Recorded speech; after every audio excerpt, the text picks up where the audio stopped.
الحمد للہ رب العالمین والصلاة والسلام علی سید الانبیاء والمرسلین اما بعد اعوذ باللہ من الشیطان الرجیم بسم اللہ الرحمن الرحیم یا ایہا النبی جاہد الکفار والمنافقین واغلظ علیہم ومأواہم جہنم وبئس المصیر ضرب اللہ مثلا للذین کفروا امرأة نوح وامرأة لوط كانتا تحت عبدین من عبادنا صالحین فخانتاهما فلم يغنيا عنهما من الله شيئا وقيل ادخلا النار مع الداخلين وضرب الله مثلا للذين آمنوا امرأة فرعون إذ قالت رب ابن لي عندك بيتا في الجنة ونجني من فرعون وعمله ونجني من القوم الظالمين ومريم ابنة عمران التي أحصنت فرجها فنفخنا فيه من روحنا وصدقت بكلمات ربها وكتبه وكانت من القانتين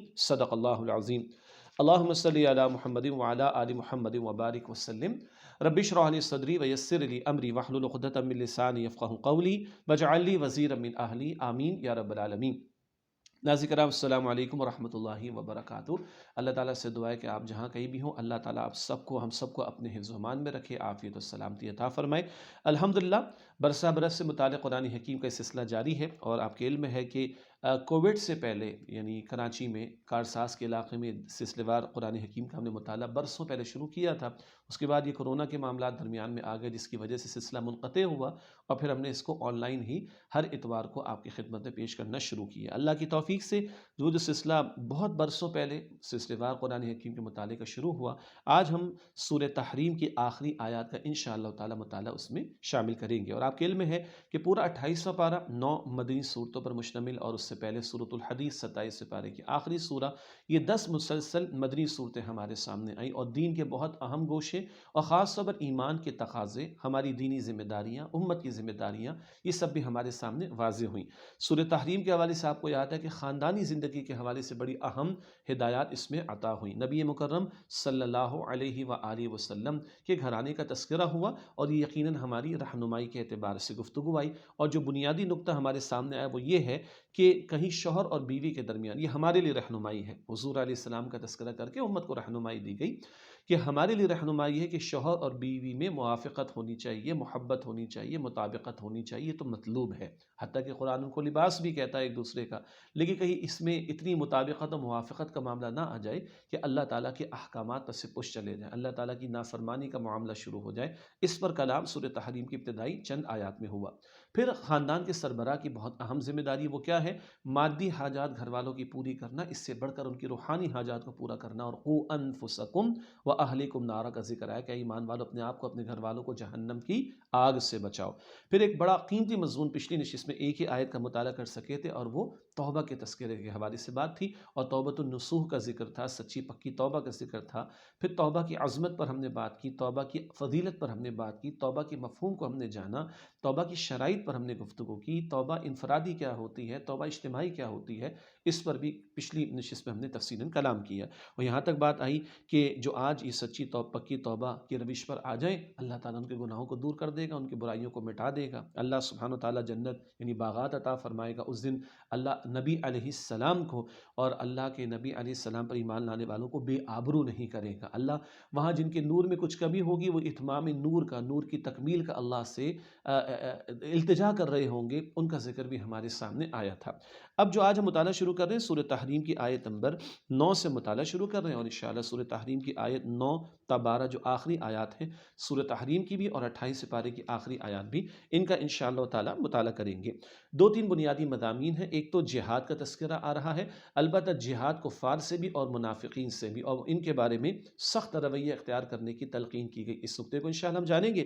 پھر اللہ سبحانہ و تعالیٰ نے 2 نافرمان عورتوں کا ذکر کیا ہے، اور 2 فرمانبردار عورتوں کا ذکر کیا، اور ان واقعات کو بیان کر کے بڑی اہم قیمتی رہنمائی عورت کے اپنے انفرادی تشخص اور سیپریٹ آئیڈینٹیٹی، اور کل کی اپنی سیپریٹ انڈیویجول اکاؤنٹیبلٹی، اپنی ذاتی محاسبہ عورت کا اپنا الگ ہونا ہے قیامت کے دن، اس کو بھی اللہ تعالیٰ نے یہاں پر نمایاں کیا۔ اور میں جب آج اس درس کا ارادہ کر رہا تھا تو یہ خیال آیا کہ عورت کے حوالے سے بہت کچھ ہمارے ملک میں بھی باتیں چلی ہیں گزشتہ دنوں میں، مارچ کے مہینے میں خاص طور پر، تو کچھ وقت ہوا اور اللہ تعالیٰ نے توفیق عطا فرمائی تو تھوڑا تذکرہ اس کے تناظر میں بھی عورت کی عظمت کے تعلق سے، عورت کی اہمیت کے تعلق سے، عورت کے فرائض کے تعلق سے، عورت کے لیے کیا مواقع ہیں اللہ کو راضی کرنے کے، اس کے تعلق سے انشاءاللہ ہمارے آپ کے سامنے باتیں آئیں گی۔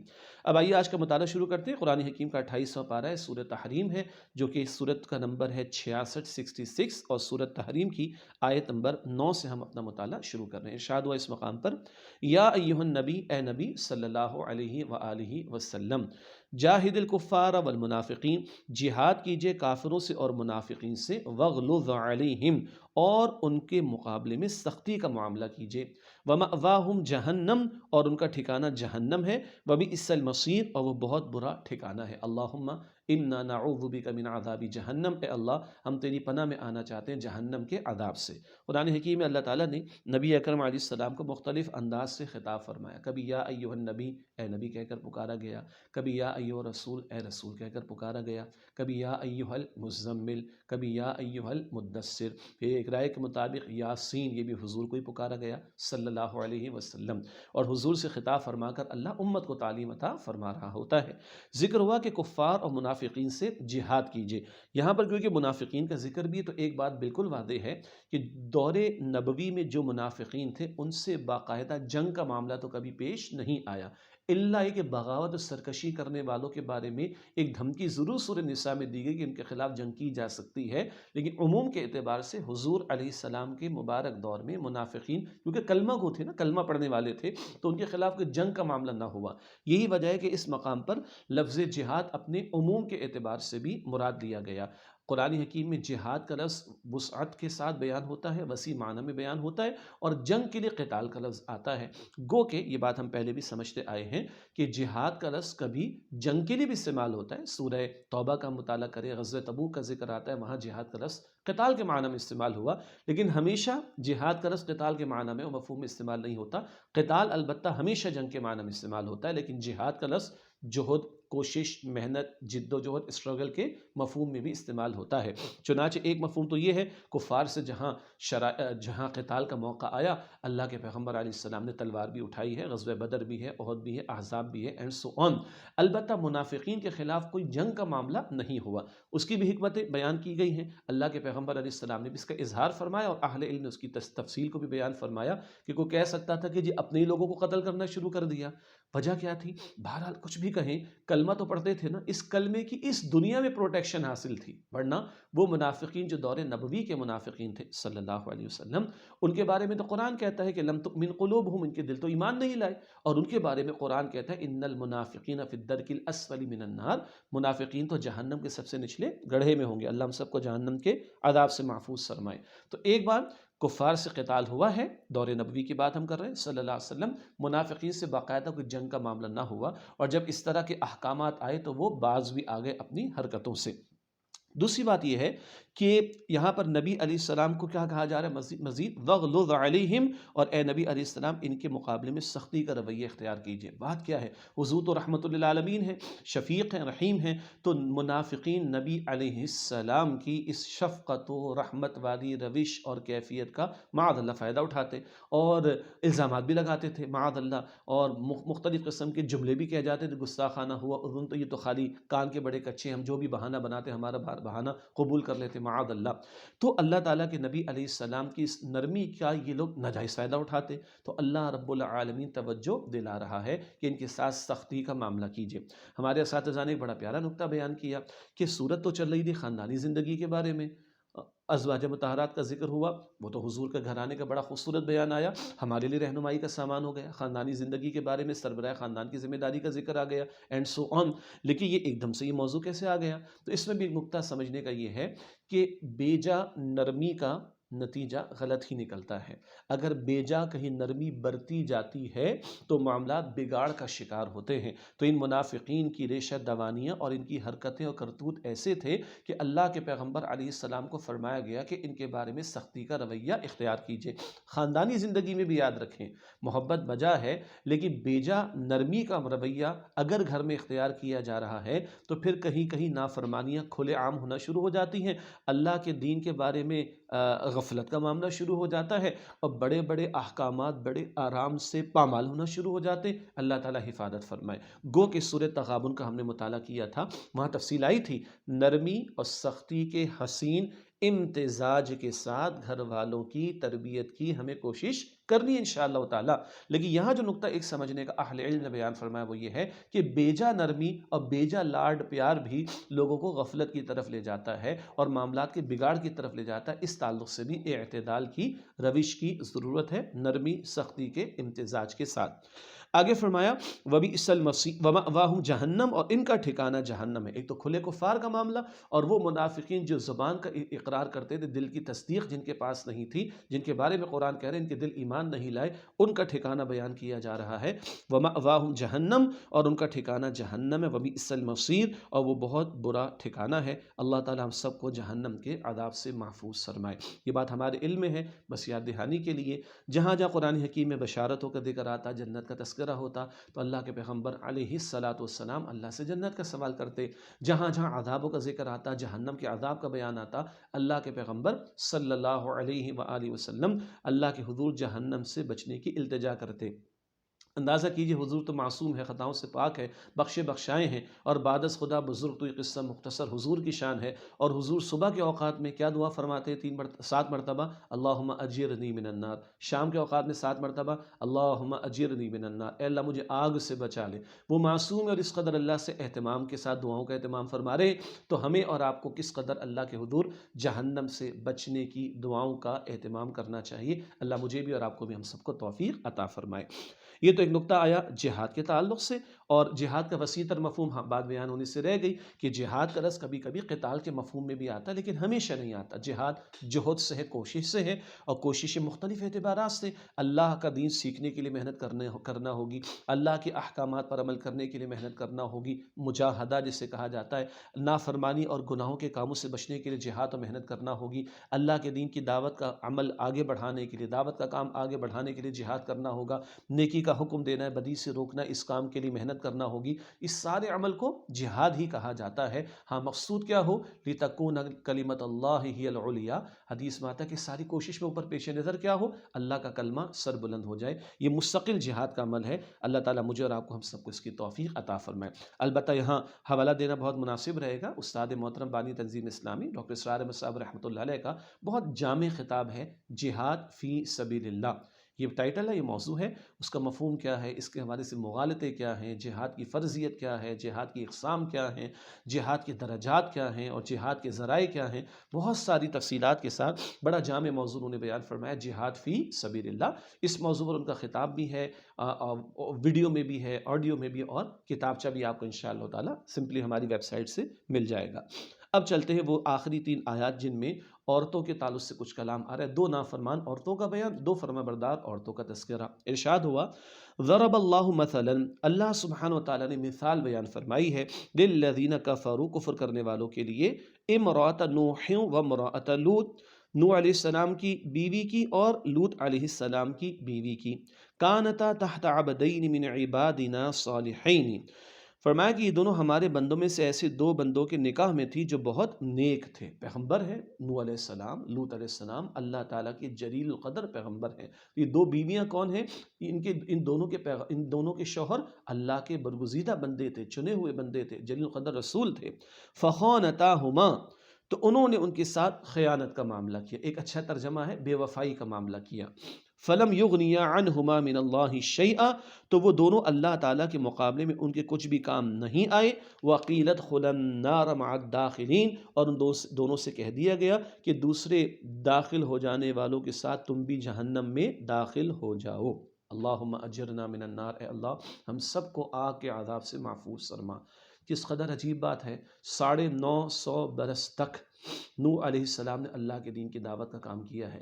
لوط علیہ السلام بھی اپنی قوم کے مقابلے میں دعوت دین کا کام کرتے رہے، استقامت کا پہاڑ بنے رہے، اللہ کے مقرب بندے ہیں، دونوں اللہ کے پیغمبر ہیں، اللہ کے رسول ہیں، اللہ کے چنے ہوئے ہیں، اللہ کے مقرب ہیں، اللہ کی طرف سے وحی ان پر آتی ہے، اللہ نے بندوں کی رہنمائی کے لیے ان کو بھیجا۔ لیکن بہرحال اللہ اکبر، اللہ کی تو شان بے نیازی ہے نا۔ اللہ کیا فرما رہا ہے، دونوں کی بیویاں انہوں نے خیانت کی۔ خیانت سے مراد یہاں پر وہ کوئی کردار والی وہ خیانت کا پہلو نہیں ہے، بلکہ بے وفائی کا معاملہ۔ یہ اپنے شوہروں کی تابعدار نہیں تھیں، یہ اپنے شوہروں کا ساتھ نہیں دیتی تھی، رسولوں کا ساتھ نہیں دیتی تھی، بلکہ ان کے رازوں کو جو مشرک قوم تھی ان کو جا کے بتایا کرتی تھی، اور مشرک قوم کا ساتھ دیتی تھی اپنے شوہروں کی دعوت کو قبول کرنے کے مقابلے میں، اپنے شوہروں کی بات ماننے کے مقابلے میں اپنی قوم کا ان دونوں خواتین نے ساتھ دیا۔ جب پیغمبر کا راستہ اختیار نہ کیا، پیغمبر کی فرمانبرداری کی روش اختیار نہیں کی، اللہ فرماتا ہے یہ دونوں پیغمبر اپنی ان بیویوں کے کام نہ آ سکے، اور ان دونوں بیویوں سے کہہ دیا گیا تم جہنم میں داخل ہو جاؤ داخل ہونے والوں کے ساتھ۔ استغفر اللہ۔ اللہ تعالیٰ مجھے اور آپ کو ہم سب کو آگ کے عذاب سے محفوظ رکھے۔ یہاں سے ایک نقطہ یہ بھی معلوم ہوتا ہے، کہہ دیا کہ جہنم کی آگ میں داخل ہو جاؤ۔ وہ جو اللہ کے رسول کی حدیث ہے نا، خبر کیا ہے، جنت کے باغوں میں سے ایک باغ ہے، جہنم کے گڑھوں میں سے ایک گڑھا ہے، تو اس طرف بھی اشارہ کہ جو عذاب برزخ ہے یا عذاب قبر ہے اس کی طرف بھی یہاں پر اشارہ آ رہا ہے۔ اگلی بات، آج ہماری کیا حیثیت ہے؟ یہ تو پیغمبروں کی بیویاں ہیں اور خیانت پر ہیں، بے وفائی پر ہیں، حق پر نہیں ہیں، صحیح راہ پر نہیں ہیں، پیغمبروں کی تابعداری اور فرما برداری پر نہیں ہیں، تو پیغمبروں کا پیغمبر ہونا بھی ان کو اللہ سبحانہ وتعالیٰ کے عذاب سے بچا نہ سکا۔ کیا بتایا جا رہا ہے؟ ایک تو ہمیں بھی بتایا جا رہا ہے کسی بڑی شخصیت کی نسبت ہونا ایک شے ہے، مگر اس بڑی شخصیت جو کہ نیک ہو، فرما بردار ہو، اس کے کام کے ساتھ تو جڑو، اس کی تعلیم کے ساتھ تو جڑو، اس کے نقش قدم پر تو چلو، تب تمہاری اللہ تعالیٰ کے ہاں کوئی قدر و منزلت ہوگی، ورنہ محض کسی کی اولاد میں کسی کی اولاد ہو جانا، کسی سے کوئی رشتہ ہو جانا، کسی سے محض کو خونی رشتہ ہو جانا، یہ اللہ تعالیٰ کے ہاں کافی نہیں ہے۔ نوح علیہ السلام کا بیٹا 12واں پارہ دیکھیے، سورہ ہود کا مطالعہ کیجئے، اے میرے بیٹے آ جا، وہ کہتا ہے میں تو نہیں آتا، میں تو پہاڑ پہ چڑھ جاؤں گا، اللہ سے التجا کرتے ہیں اللہ میرا بیٹا، اللہ فرماتا ہے لیس من اہلک، اے نوح تمہارے بیٹو تمہارے اہل میں سے نہیں ہے خونی رشتہ، ہے سگا بیٹا، لیکن اللہ کہتے ہیں اہل میں سے نہیں، انہ عمل غیر صالح، اس کا عمل درست نہیں ہے، یہ تمہارے اہل میں سے نہیں ہے۔ اللہ کے ہاں جو رشتہ مقبول ہے وہ ایمان کا رشتہ ہے، یہ اہم نقطہ ایک۔ اور دوسری بات کیا ہے؟ دوسری بات یہ ہے کہ ہر عورت خود اللہ کے ہاں جواب دہ ہے۔ دنیا میں ایک اصول ہے جو شریعت عطا کرتی ہے، اور وہ ہے الرجال قوامون علی النساء، سورہ نساء آیت نمبر 34، مرد عورتوں پر قوام ہیں، ذمہ دار بھی ہیں، حکمراں بھی ہیں، حاکم بھی ہیں، اور یاد رہے اگر اللہ نے حاکم بنایا، حکمراں بنایا، ذمہ دار بنایا، قوام بنایا، تو ذمہ داریوں کے ساتھ عورت کو گھر کی ملکہ بنایا ہے، اور عورت کی ساری کفالت کی ذمہ داری مرد پر ڈالی ہے۔ عورت گھر کے اندر ملکہ بن کر رہے، مرد باہر کے جو ہے وہ سارے امور کو انجام دے، معاش کے بھی سارے کام بھی کرے، اور اپنے آپ کو اور اپنی بیوی کو اور اپنی اولاد کو بھی جہنم سے بچانے کی ذمہ داری پوری کرے۔ آپ خود سوچئے کہ اللہ کے اس پیارے دین نے عورت کو کس قدر پروٹیکشن عطا کی ہے۔ بیٹی ہے تو باپ کی ذمہ داری، باپ نہیں تو بہن ہے تو بھائی کی ذمہ داری، بیوی ہے تو شوہر کی ذمہ داری، شوہر نہیں تو بیٹا ہے تو اس کی ذمہ داری، شوہر کا انتقال ہو گیا بیوہ ہو گئی تو ماں باپ ہے تو ان کی ذمہ داری، باپ کی ذمہ داری، پھر بھائی کی ذمہ داری، نہیں تو باپ کی طرف سے رشتہ دار ہوں گے، چچا ہوگا، تایا ہوگا، دادا، اس کی ذمہ داری، اگر نہیں تو ماں کی طرف سے کوئی ذمہ دار ہوگا، نانا ہوگا، ماموں ہوگا، اس کی ذمہ داری، وہ بھی نہیں تو اور کوئی قریب رشتہ دار ہوں گے، وہ بھی نہیں تو اسلامی ریاست کی ذمہ داری، وہ بھی نہیں تو مسلمانوں کی ذمہ داری، اس سے کہ اسلامی ریاست کو قائم کرنے کی ذمہ داری مسلمانوں پر عائد ہوتی ہے۔ یہ اللہ کا دین عورتوں کو یہ کفالت کا سسٹم بھی عطا کرتا ہے، تکریم بھی عطا کرتا ہے، اور ان کے حقوق کی بھی بات کرتا ہے، ان کی پروٹیکشن کی بھی بات کرتا ہے۔ ہم تو کسی پر تنقید بھی میں نہیں کرتا بھی چلے چھوڑ دیں، ہم تو کہتے ہیں جس کو مانگنا ہے یہ مانگے، ہمیں اللہ کا حکم دے دو، ہمیں اللہ کی شریعت دے دو۔ کیوں؟ اللہ مرد کا پیدا کرنے والا، اللہ عورت کا پیدا کرنے والا، وہ کہتا ہے الا یعلم من خلق، کیا وہی نہ جانے گا جس نے پیدا فرمایا؟ وہ اللہ خوب جانتا ہے مرد کی حاجات کیا ہے، عورت کی حاجات کیا ہے، مرد کا دائرہ کار کیا ہوگا، عورت کا دائرہ کار کیا ہوگا، مرد کے سینٹیمنٹس کیا ہیں، عورت کے جذبات کیا ہیں، اینڈ سو آن۔ تو ہم تو کہیں ارے اپنے حق کی تو بات ہی نہ کرو، سب سے بڑا حق تو اللہ کا ہے، اس زمین کا خالق مالک حاکم اللہ ہے، اس کے حق کا مطالبہ کرو کہ زمین پر اللہ کا حکم نافذ ہونا چاہیے۔ ایک چھوٹا سا وقفہ لیتے ہیں، اس کے بعد اگلی مزید 2 آیات کا مطالعہ انشاءاللہ آپ کے سامنے رکھیں گے۔ السلام علیکم ورحمۃ اللہ وبرکاتہ۔ وہاں بھی ساتھ انشاءاللہ وہ بچے کر لیں گے ایڈٹ میں انشاءاللہ۔ نا ٹھیک ہے، 12 منٹ ہو جائے گا۔ السلام علیکم ورحمۃ اللہ وبرکاتہ۔ ناظرین خوش آمدید کہتے ہیں آپ کو۔ سورہ تحریم کا مطالعہ کر رہے ہیں، آیت نمبر 10 کا مطالعہ کسی درجے میں مکمل ہوا، اور آخری بات یہ آ رہی تھی، 2 جلیل القدر پیغمبر ہیں لیکن بیویاں بے وفا ہیں، نافرمانی پر ہیں، تو یہ پیغمبر ان کو اللہ کے عذاب سے بچا نہیں سکیں گے۔ اور یہ تو ہیں نوح علیہ السلام، یہ تو ہیں حضرت لوط علیہ السلام، محمد مصطفیٰ، احمد مشتبہ، امام الانبیاء، سید الانبیاء سید الاولین والآخرین، محمد مصطفیٰ علیہ السلام نے اپنے خاندان والوں کو جمع کیا۔ بخاری شریف کی حدیث ہے، اے خاندان بنو ہاشم بنو عبد المطلب، اپنے آپ کو جہنم کی آگ سے بچاؤ، کل میں تمہارے کسی کام نہ ہوں گا۔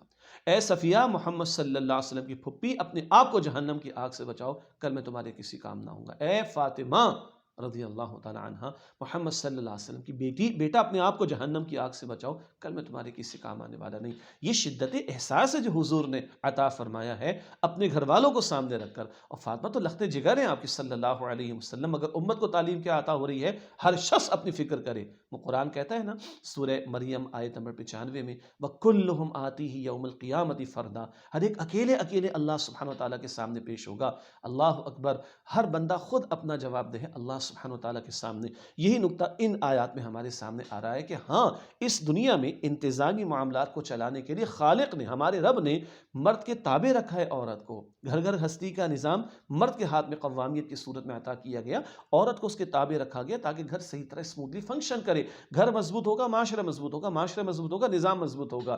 باراک حسین اوباما تقریر کر رہا تھا 14 فروری ویلنٹائنز ڈے کو، بہت پرانی بات ہے، کسی لائیو پروگرام میں ہم بیٹھے تھے اور اس پروگرام کو روک کے باراک حسین اوباما امریکن پریزیڈنٹ کی تقریر دکھائی گئی۔ اس نے کہا کہ خدا کے واسطے گھر بناؤ، شادیاں کرو، گھر بناؤ، گھر کو بساؤ، گھر کو مضبوط کرو۔ کیوں؟ سنیے گا امریکہ کے صدر کے الفاظ کو، کہتا ہے ایک مضبوط گھرانہ ایک مضبوط معاشرے کی ضرورت ہے، اور ایک مضبوط معاشرہ ایک مضبوط امریکہ کی ضرورت ہے۔ اسپیس وار کے لیے تیار ہیں، زمین پر بیچاروں کے قدم مضبوط نہیں، کیونکہ فیملی سسٹم برباد ہو چکا ہے۔ تو آج بڑے نعرے آزادی کے لگائے جا رہے ہو، پتہ نہیں کس طرح، کس بات کی آزادی؟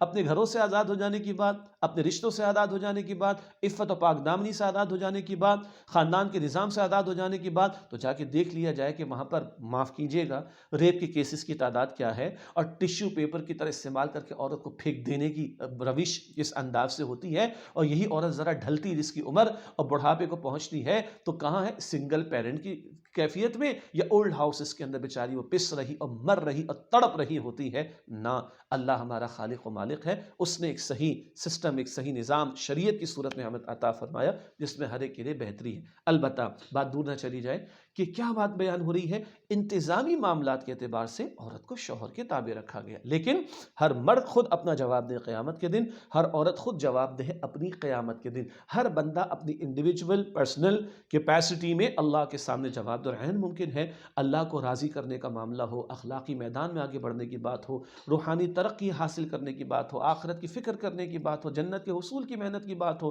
اجر و ثواب میں آگے نکلنے کی بات ہو، عین ممکن ہے کتنی عورتیں مردوں کو پیچھے چھوڑ دیں۔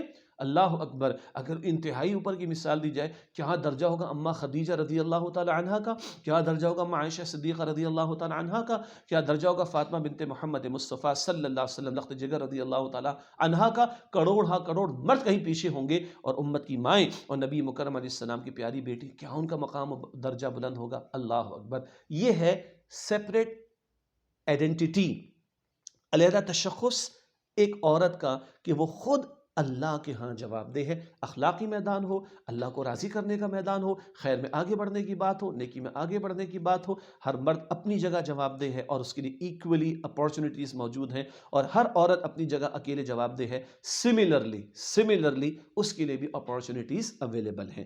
یہ تو 2 نافرمان خواتین کا ذکر تھا۔ اب آئیے ایک اور بالکل کانٹراسٹ میں مثال آ رہی ہے، کس کی؟ بی بی آسیہ کی علیہ السلام۔ ارشاد ہوا وَضَرَبَ اللَّهُ مَثَلًا لِلَّذِينَ آمَنُوا، اور اللہ رب العالمین نے مثال بیان فرمائی ان کے لیے جو ایمان لائے، امرأۃ فرعون، فرعون کی بیوی کی، اذ قالت رب ابن لی عندک بیتا فی الجنہ، جب انہوں نے عرض کی کہ اے میرے رب، میرے لیے اپنے پاس جنت میں ایک گھر بنا دے، ونجنی من فرعون وعملہ، اور مجھے فرعون اور اس کے عمل سے نجات دے دے، ونجنی من القوم الظالمین، اور مجھے ظالم لوگوں سے بھی نجات عطا فرما دے۔ یہ بی بی آسیہ سلام علیہا، وہ جو مشہور واقعہ ہے نا صندوق کے حوالے کر دیا تھا موسیٰ علیہ السلام کی والدہ نے ان کو، اللہ نے معجزانہ طور پر کہاں پہنچایا؟ فرعون کے دربار میں پہنچایا۔ کس نے اٹھایا تھا؟ بی بی آسیہ علیہ السلام نے اٹھایا تھا، اور موسیٰ علیہ السلام کو دیکھتی بھی جاتی تھی، اور ان کے انوار و برکات کو بھی انہوں نے محسوس کیا ہوگا، اور حق ان کے سامنے جب آئے تو انہوں نے قبول بھی کیا ہے، اور فرعون بدبخت اور ظالم نے ان پر ظلم اور جبر بھی کیا ہے۔ تفاسیر میں 2-3 اعتبارات سے ان کا تذکرہ ملتا ہے کہ جب انہوں نے حق قبول کیا، موسیٰ علیہ السلام کی دعوت توحید کو قبول کیا، تو فرعون جو ہے وہ آگ بگولا ہو گیا اور ان پر ظلم و ستم کرنے لگا، حتیٰ کہ میخیں گاڑ کر ان کو باندھ کر شہید تک کرنے لگا، اور مفسرین میں سے ایک جماعت نے لکھا شہید تک کر ڈالا۔ اس شہادت کے دوران میں جب یہ جبر اور ظلم فرعون کر رہا تھا، ان کے چہرے پر مسکراہٹ تھی، اور اللہ کی بندی، ایک عورت فطری طور پر تو کمزور پیدا کی گئی ہے، مگر جس کے پاس ایمان کی دولت تھی اور ہو تو وہ کیا استقامت دکھاتی ہے۔ مفسرین نے لکھا کہ ان کو ان کا جنت کا محل دکھایا گیا، اور ان کے چہرے پر مسکراہٹ ہے، اور اس مسکراہٹ کے دوران میں ان کو شہادت کا رتبہ ملا ہے۔ یہ مفسرین کی ایک جماعت نے بی بی آسیہ علیہ السلام کے بارے میں لکھا۔ اندازہ کریں آج عورتوں کو بھی سمجھنا چاہیے نا، آج جس دجل کے دور میں، دجالی فتنے کے دور میں اور مادہ پرستی کے دور میں ہم جی رہے ہیں، یہی چیزیں تو اٹریکٹ کرتی نا، فلاں کا گھر بڑا ہمارا گھر چھوٹا،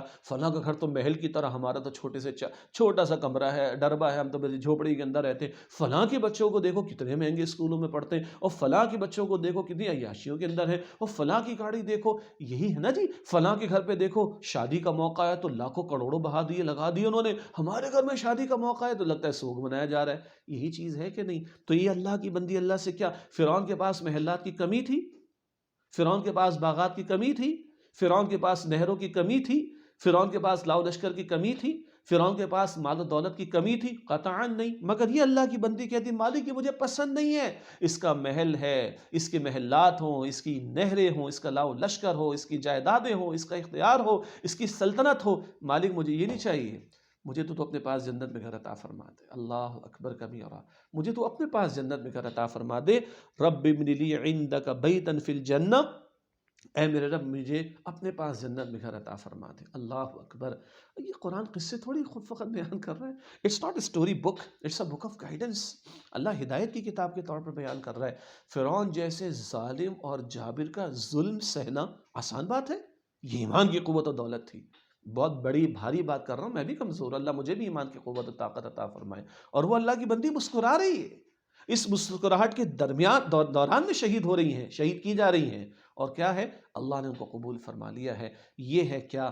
فرعون جیسا ظالم ہے، جابر ہے، بدبخت ہے، مگر وہ اللہ کی بندی نیکوکار ہے، اس کے دل میں طلب اور تڑپ ہے، اس نے حق دیکھا تو حق قبول کیا ہے، اس نے استقامت کا مظاہرہ کیا ہے، اس نے آخرت کو مطلوب بنایا ہے۔ اس بدترین ماحول میں یہ عمدہ ترین کردار سامنے آ رہا ہے۔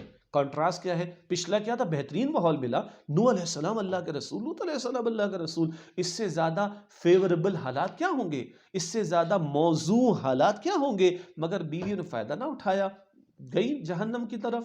اور بدترین ماحول ہے فرعون کا، بدترین اس کا ظلم و جبر ہے، بدترین اس کی سرکشی بغاوت ہے، اور کیا کچھ اس کے پاس مادہ پرستی کے حوالے سے وسائل دستیاب نہیں ہیں، مگر ان کو تو گھٹن محسوس ہوئی۔ بی بی آسیہ کو علیہ السلام اور رب سے وہ جنت کا سوال کر رہی ہیں۔ آخری آیت ہے اور ایک اور پہلو آ رہا ہے، فرمایا کہ وَمَرْيَمَ بَنَتَ عِمْرَانَ الَّتِي أَحْصَنَتْ فَرْجَهَا، اور نیز عمران کی بیٹی مریم کو سلام علیہا، ان کی بھی مثال پیش کی گئی، جنہوں نے اپنی عصمت کی حفاظت کی۔ فَنَفَخْنَا فِيهِ مِن رُوحِنَا، تو ہم نے ان میں اپنی روح میں سے کچھ پھونک دیا۔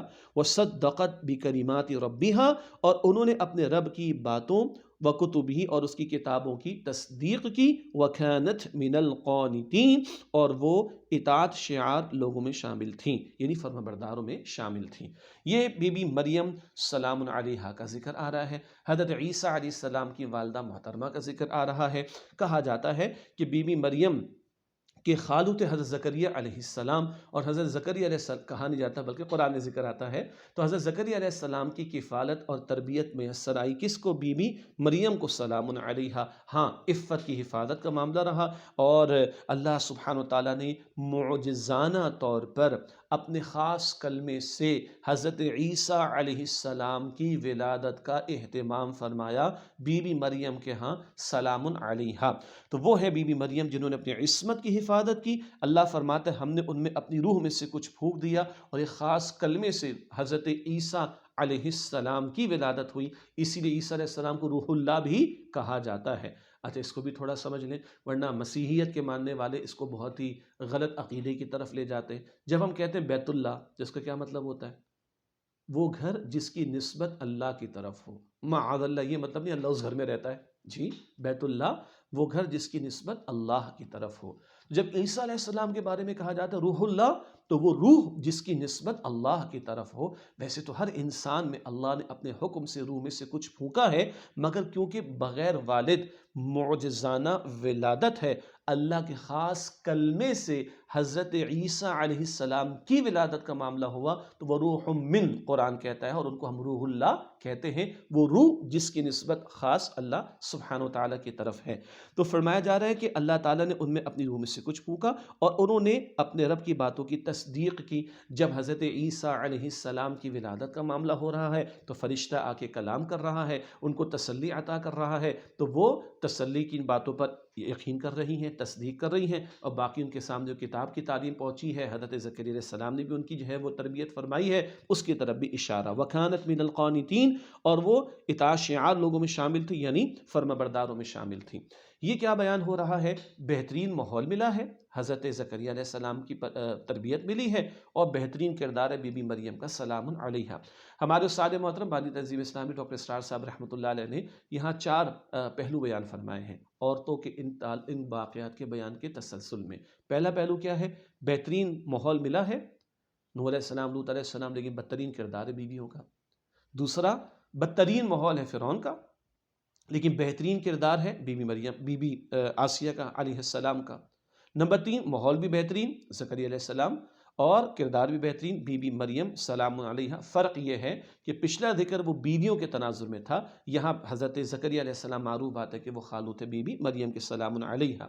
ایک اور چوکٹا ہے جو بانی محترم ڈاکٹر اسرار صاحب بیان فرماتے تھے، بدترین ماحول اور بدترین کردار، وہ ہے سورہ لہب میں جو بیان ہوا۔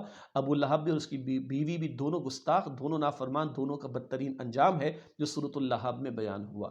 ان سب کا حاصل کیا ہے؟ عورتوں کے لیے بھی ایک نقطہ تو آ گیا، خود جواب دینا ہے، اور ہر عورت کی اپنی سیپریٹ آئیڈینٹی ہے، اور ہر بندی پرسنلی اللہ کے ہاں جواب دہ ہے۔ ایک تو یہ نقطہ بہت وضاحت کے ساتھ ہمارے سامنے آیا ہے۔ نمبر 2، ڈیپینڈ کرتا ہے بندے کے اوپر۔ بہترین ماحول ہے، بیویوں میں ارج نہیں ہے، ہدایت نہیں ملی۔ بدترین ماحول ہے فرعون، لیکن بی بی آسیہ میں ارج ہے، اللہ نے ہدایت